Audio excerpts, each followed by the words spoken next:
Transfer of Property Act. In this session, let us discuss the provisions regarding apportionment in the Transfer of Property Act. What do we mean by apportionment? Apportionment means distribution of income from real estate. Apportionment means distribution of profit or distribution of income from immovable property. Section 36 provides apportionment of periodical payments on determination of interest of persons entitled. So, what it says? What will happen? How the income arising out of immovable property will be distributed when the interest is transferred, the property is transferred. In the absence of a contract or local usage to the contrary, all rents, annuities, pensions, dividends and other periodical payments in the nature of income shall, upon the transfer of the interest of the person entitled to receive such payments, be deemed as between the transferor and the transferee to accrue due from day to day and to be apportionable accordingly, but to be payable on the days appointed for the payment thereof. You should go through the section in the BEAR Act, that is section 36. What it says?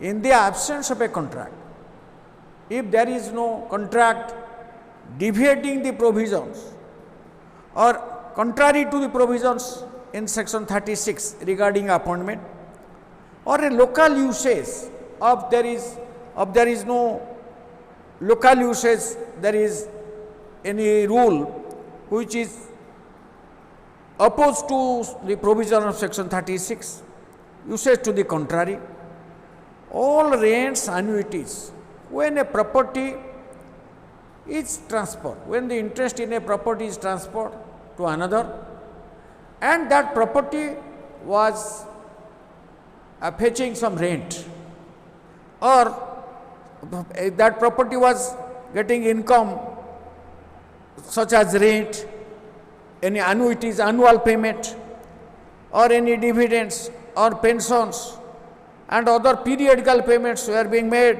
in respect of that property to the owner.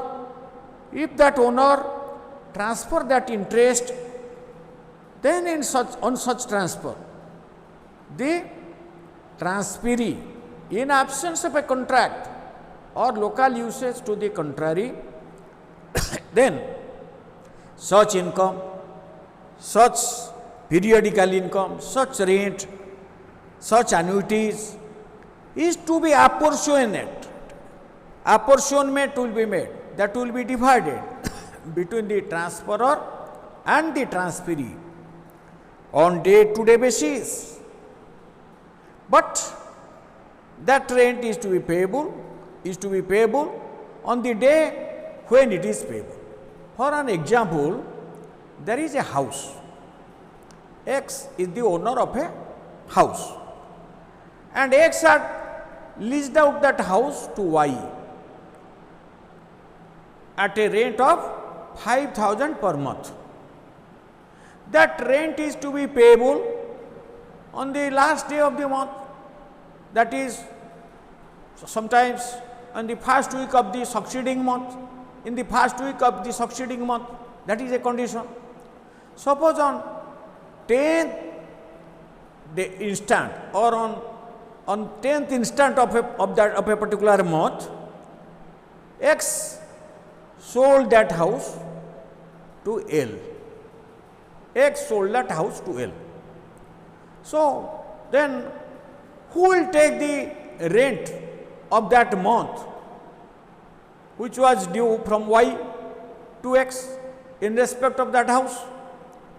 In such case, if there is no contract to the contrary, if there is a contract between X and L, no, for that month's rent, X will take, or for the entire month's rent, L will take. That is a contract to the contrary. If such a contract is not there, then what will happen?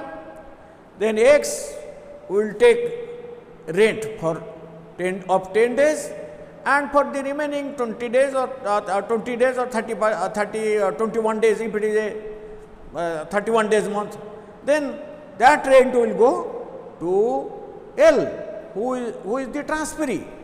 This is the provision in section 36. What he says?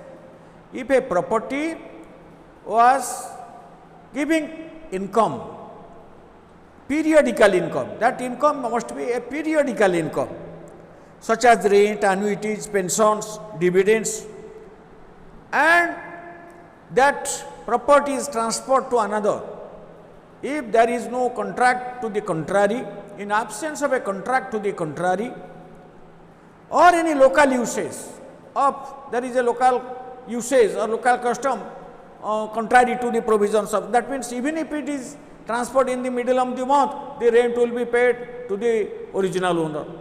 So that is a local usage. If such a local usage is there, that is to be followed. In absence of a contract to the contrary or a local usage, that the periodical income will be apportioned. There will be apportion, that is apportionment will be made on day-to-day basis, but the rent is to be payable on the day appointed for the payment thereof. If the owner or the contract with the lessee that the rent will be payable on the in the first week of the succeeding month, then in that week that rent will be paid. This is section 36.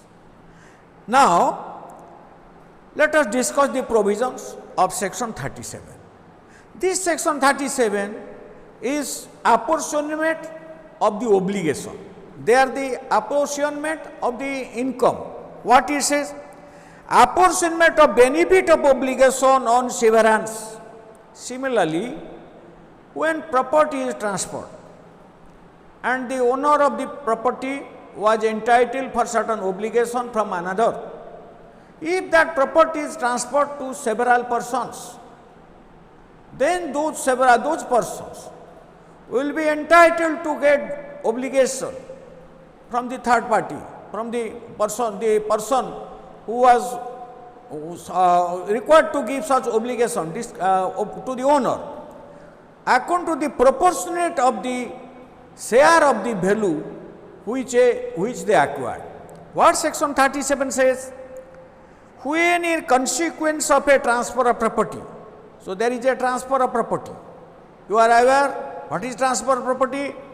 Transfer of property means an act by which a living person conveys property in present or in future to another living person. That is transfer of property. When in consequence of a transfer of property is divided, property is divided. When there is a transfer, property is divided and held in several shares. Suppose a particular piece of land or a property, a land or any property that was transferred to more than one person, to several persons. In such case, that property is subject to division. That property is divided when in consequence of a transfer, property is divided and held in several shares, and thereupon the benefit of any obligation relating to the property as a whole passes from one to several owners. The benefit, suppose benefit obligation, a property belonged to A. A had leased that property to B. B was paying a rent of 5,000 per month to A. A transferred that property to C, D and E. In such case, that property is held by in several share by C, D and E. So, thereby the obligation that is of B to pay the rent of that house to A, that is transferred to C, D and E in such case. So, in such case what will happen? The corresponding duty means the duty of B to pay that rent shall, in the absence of a contract to the contrary, if there is no contract to the contrary amongst the owners, B owners means the subsequent owners, the several owners, be performed in favor of each of such owner in proportion to the value of his share. Suppose C, D and E purchase that property, C had paid 50% money, D had paid 1/4 of the money, the consideration money, E had paid the 1/4 consideration money. So, in such case, out of that 5,000 rent, what? C will get 2,500, so D will get 1,250 and E will get 250. So, here this is the contrary among the owners be performed in favor of each of such owner in proportion to the value of his share in the property. That obligation which was available, which was to be performed against the original owner, that would be performed in proportionately to in favor of the subsequent owners, several owners, according to the value of their share. But if the duty cannot be severed, suppose the duty cannot be severed, suppose 5,000, and the illustration will make it you clear. If the duty cannot be severed, suppose A had leased that house to B on a monthly rent of 5,000 and a sheep and a fat sheep. So, that in such case, that duty means what? B's duty was to pay per month this rent of 5,000 and a sheep. So, then the duty cannot be severed. So far as money is concerned, that can be distributed, but so far sheep, that a fat sheep that would be given to that A, the owner, that cannot be severed. But if the duty cannot be severed, or if the severance would substantially increase the burden of the obligation, if the severance of the duty will substantially enhance the burden of obligation, the duty shall be performed for the benefit of such one of the several owners as they shall jointly designated for that purpose. When the duty cannot be severed, in such case the fat sheep will be delivered to whom? But delivered to by B to such of the person C, D, E to whom they nominate. This is section 37. Provided that no person on whom the burden of the obligation lies shall be answerable for failure to discharge in the manner provided by this section. Suppose if a particular duty is also there, if that person who has been burdened with the obligation shall be answerable for failure to discharge in the manner provided by this section, unless and until he has had reasonable notice of the severance. That means, when a property is transferred, thereby interest is severed in favor of several persons. In such case, that obligation will be performed by that person who was performing that obligation according to the value in which those several persons acquires that property. But if he was not aware that he is not supposed to discharge that obligation, and he will not be liable. Nothing in this section applies to lease for agricultural purpose unless and until the state government by notification of the official gazette so directs. Suppose agricultural purpose means what? Suppose a particular land has been leased out for agricultural purpose, somebody was paying some rent. In such case, there will be no apportionment unless there is a notification of the state government that the rate payable on agricultural land will be apportioned. That is among the transferee among the transferee on transfer of the interest by the original owner. The illustration will make you clear. You go through the illustration. A sells to B, C and D a house situated in a village. In a particular village, A had owned a house. He sold that house to B, C and D. And that house had been leased out by A to E at an annual rent of 30 and delivery of one fat sheep. What? That means that house belonged to A. A had previously leased that house to E at an annual rent of 30 and on delivery of one fat sheep. Thereafter, he sold that house to whom? To B, C and D. B having provided half the purchase money. B had paid 50% of the purchase money and C and D 1/4 each.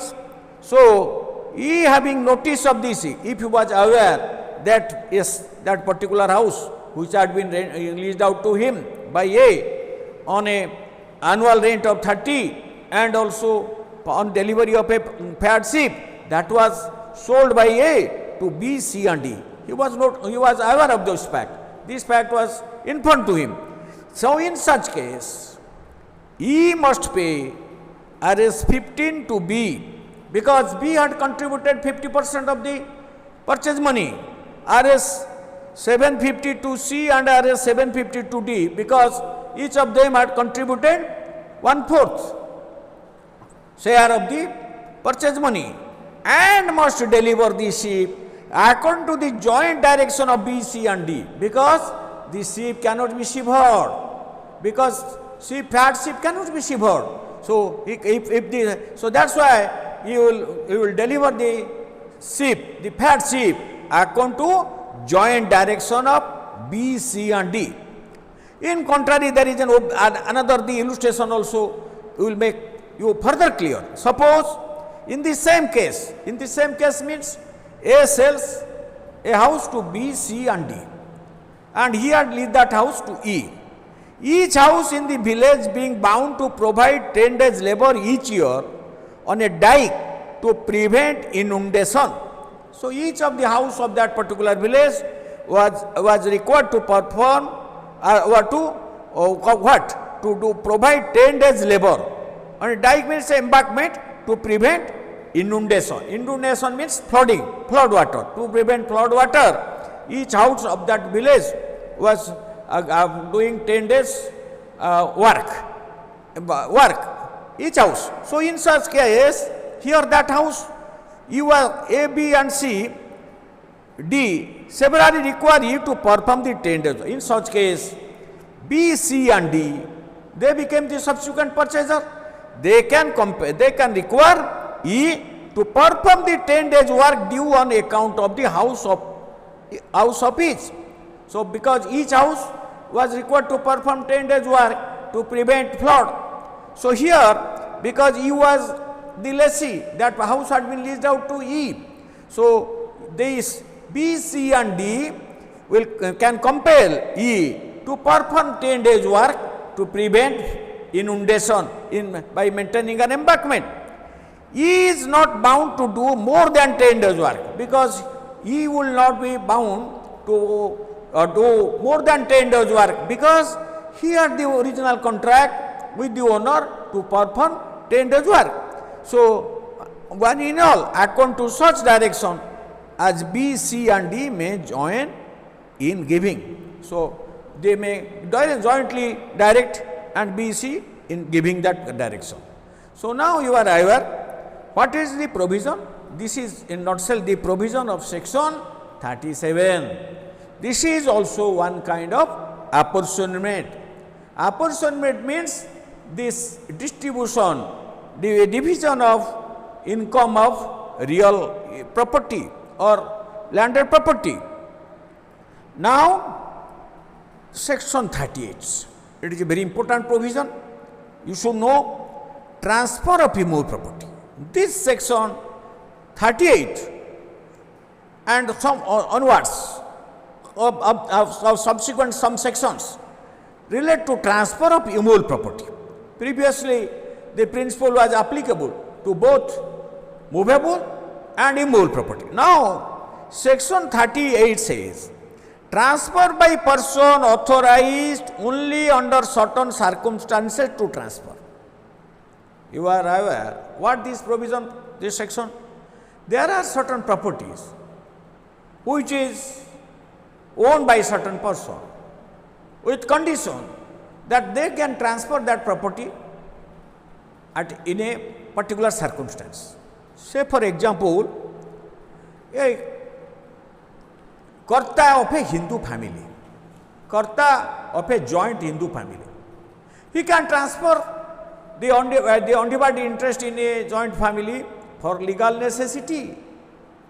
Similarly, previously the widow estate, now of course it is not applicable now because some widow they were holding property as a life estate, they were authorized to previously under the old Hindu law, a widow was entitled to transfer certain property for legal necessity, for certain necessity.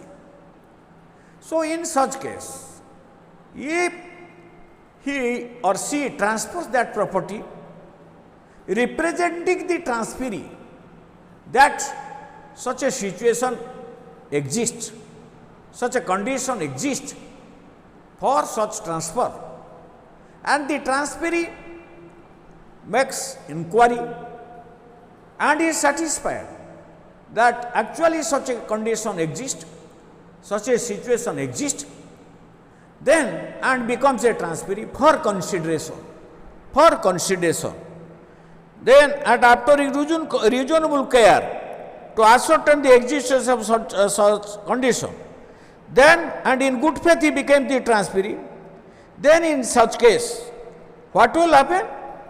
That they shall in such case, then it is Lord presumes that such condition exists. It is to be deemed that such condition exists. What or which compel that person to transfer that property. This section 38 says, transfer by person authorized only under certain circumstances to transfer. A person is authorized to transfer one, it is applicable only for immovable property, for transfer of immovable property. If an immovable property can be transferred by a person only under certain circumstances, and if he transfers alleging or representing that such circumstance exists, and the transferee after due inquiry in good faith, after reasonable inquiry, was satisfied that such a condition existed and he becomes transferee, then it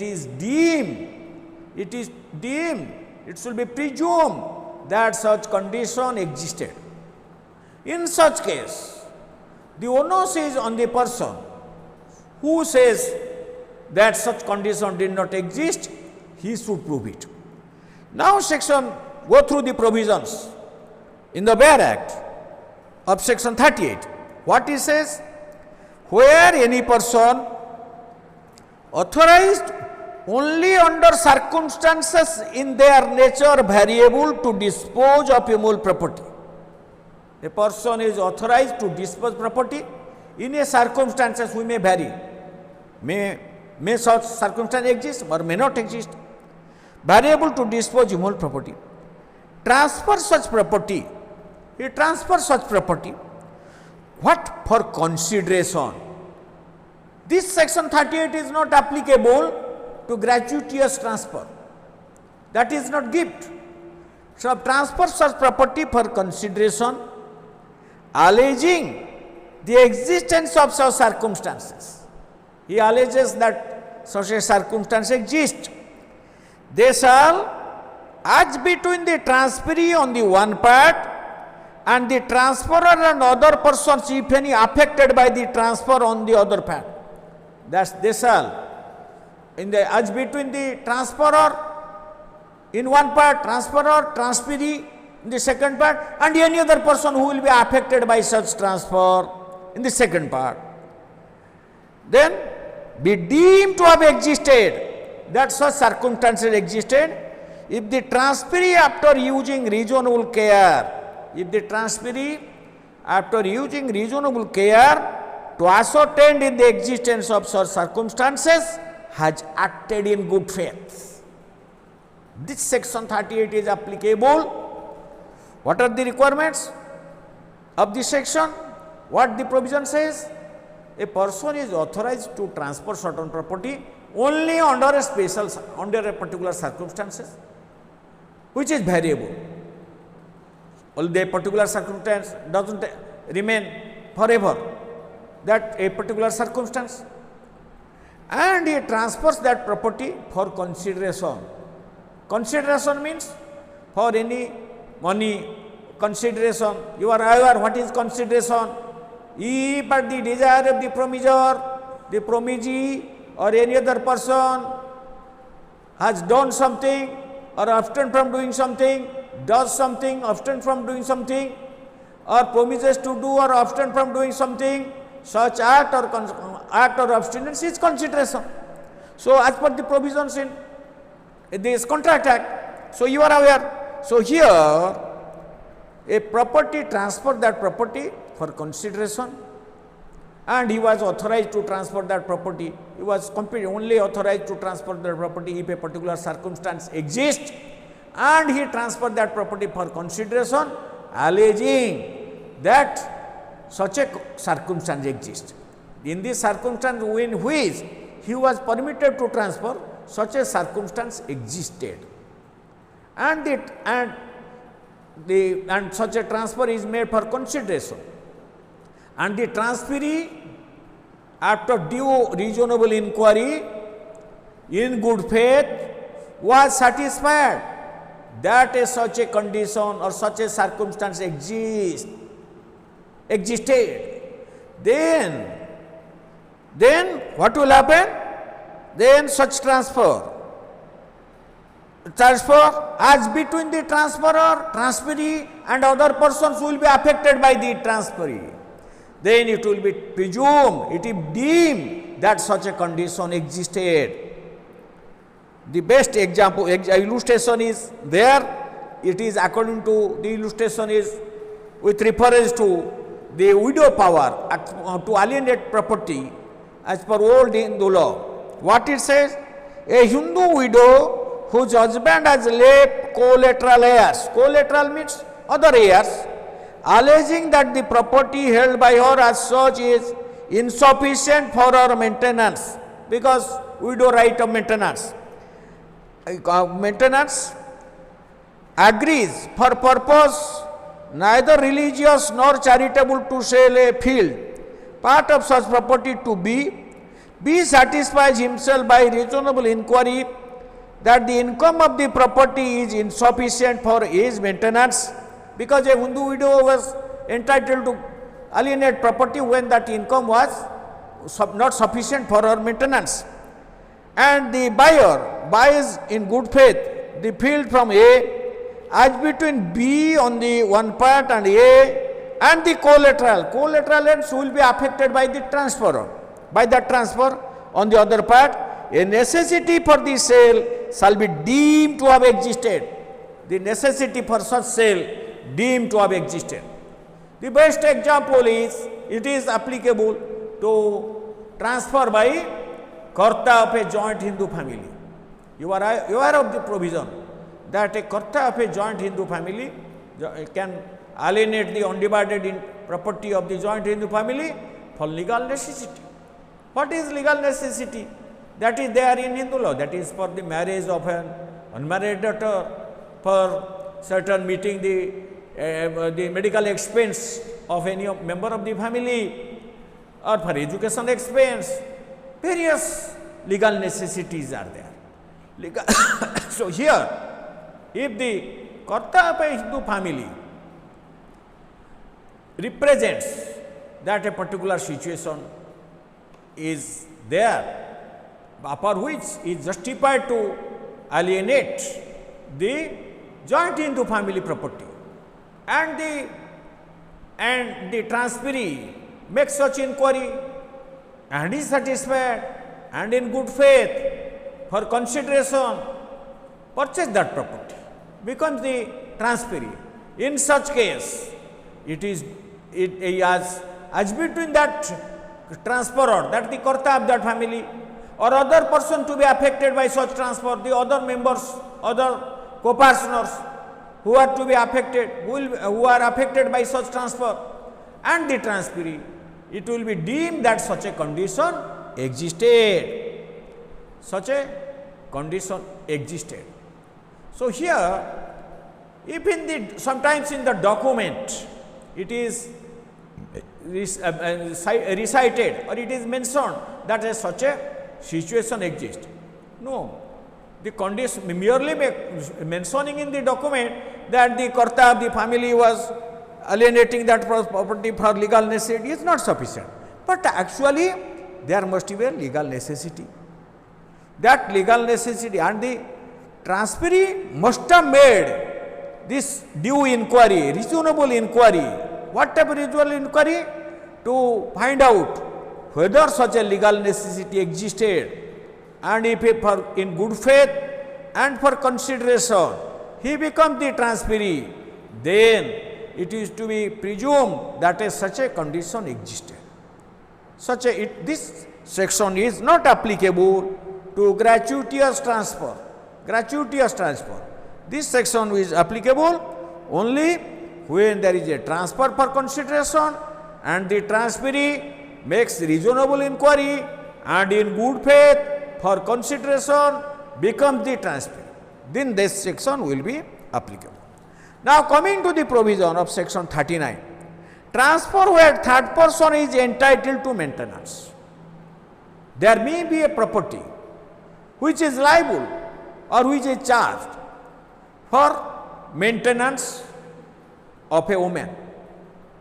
There may be a property which is liable for the advancement or for the marriage expense of a woman. What is advancement? Advancement for the benefit, that the income of advancement means income of a landed property which is given permanently for benefit of somebody.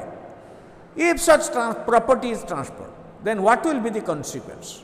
For an example, X is the owner of a particular land, piece of land, and that land was subject to charge for payment of maintenance as per the provisions of Hindu Adoption and Maintenance Act. Suppose that property is transferred, whether against that transferee, the wife of X can file a case or can enforce that right of maintenance against that transferee. The answer is in section 39. What says? Where a third person has a right to receive maintenance, a third person has a right to receive maintenance or a provision for advancement, for benefit of wife and children. There is a provision that out of that income from that property, some amount will be paid for the benefit of the wife or children, or marriage. The income will be used for the marriage. Then from the profits of the immovable property. What? From the profits of that particular immovable property, some amount is to be paid. That is, somebody is entitled to get maintenance. A third person is entitled to get maintenance. A third person is entitled for the marriage expense. So in such case, and such property is transferred. If that property is transferred, the right may be enforced against the transferee if he has notice thereof.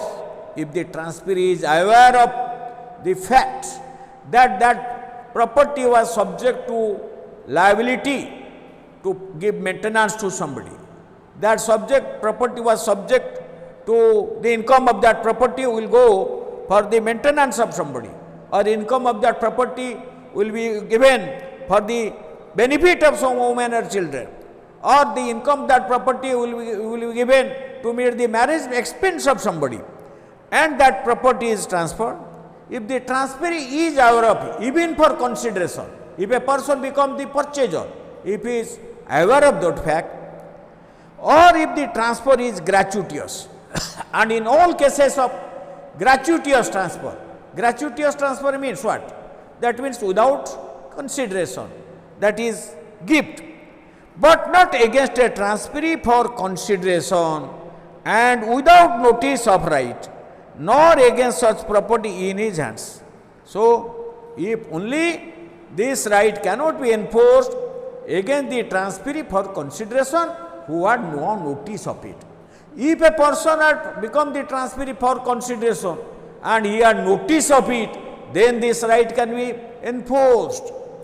So, section 39 clearly provides that when an immovable property is, the income from that immovable property is to be paid, is to be given to a third person for her maintenance or for the benefit of wife and children of the owner, or to meet somebody third person's marriage expense, and if that property is transferred for consideration and with notice and the transferee is aware of it, then such a right can be enforced, then such maintenance can be realized. But if it is for consideration and without notice of the transferee, then such a right cannot be enforced. And in all cases of gratuitous transferee, such a right can be enforced. So, now you go through the provisions of section 39 and make yourself clear. Section 40 is something, it is to be discussed in at a much time will